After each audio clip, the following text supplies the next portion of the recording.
जिंदा ही है? जी सर। अरे सर, इस तरह देखने से थोड़ी बताया कुछ भी है। तो मार दोगे इसे? अरे सर, मरा हुआ तो है, और दुरानी ने कहा था इसके मरते ही हमारी सारी इंफॉर्मेशन नेट पे अपलोड हो जाएंगी। पर सिर्फ 2 दिन हुए, 2 दिन, और दुरानी को भी तो चुप कराया ना तुमने। अरे सर, आप इसे तोड़ फोड़ की इजाजत नहीं दे रहे, वरना मुंह खुलवाना इसका। क्या कह रहे हो तुम? क्या कह रहे हो?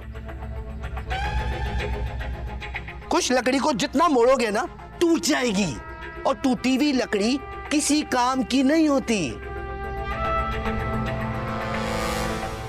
होश में लाओ इससे, बात करूंगा। सर, इसने चेहरा नहीं देखा आपका, आप क्यों इसके सामने आ रहे हैं? अकबर, जितनी इंफॉर्मेशन इस लड़के के पास है ना,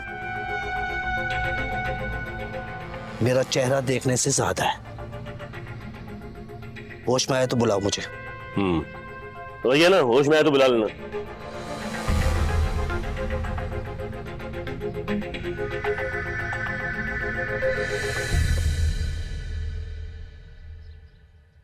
दुबा,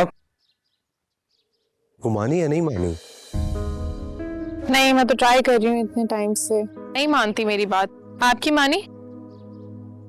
यार, मैंने भी उससे कहा था कि अपने ऊपर नहीं, कम से कम मेरे ऊपर तरस खा लो।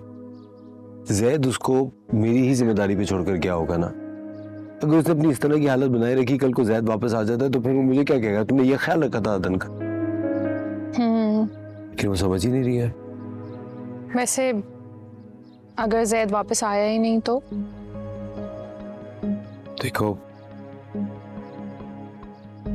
तुम्हें जब तक इस बात की कॉन्फर्मेशन नहीं आ जाती, हम इस तरह नहीं सोच सकते। और अगर कंफर्मेशन आ गई तो? जो भी हो, हमें अदन का ख्याल रखना है। हम उसे इस तरह अकेला नहीं छोड़ सकते। तुम उसके सबसे ज्यादा करीब हो, ये काम तुम्हें ही करना पड़ेगा।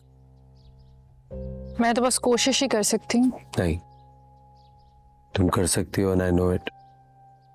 प्लीज उसका ख्याल रखो। I'll try. I am trying.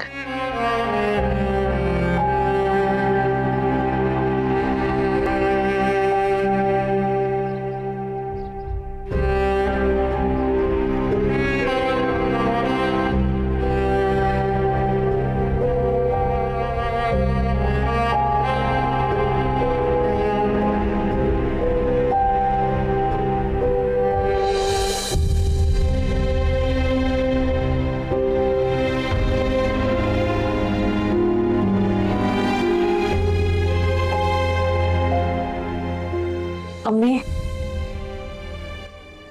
आप जैद की माँ हैं। मैं चाहकर भी आपका गम नहीं समझ सकती।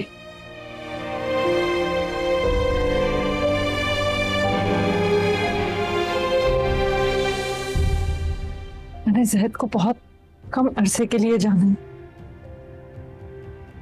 लेकिन उनके बिना मुझे लग रहा है कि मेरी जिंदगी खत्म हो गई है। मैं उनसे बहुत मोहब्बत करती हूँ अम्मी, अपनी जान से ज्यादा। लेकिन फिर भी आपकी मोहब्बत और आपका दर्द, ये पूरा घर गम की खाई में गिर गया है। लेकिन आपका दर्द सबके दर्द से ज्यादा होगा ना। शायद के बगैर मेरी जिंदगी में मेरे पास कुछ भी नहीं है। वो ही मेरा सब कुछ थे अम्मी। मैं बिल्कुल अकेली पड़ गई हूँ उनके बगैर।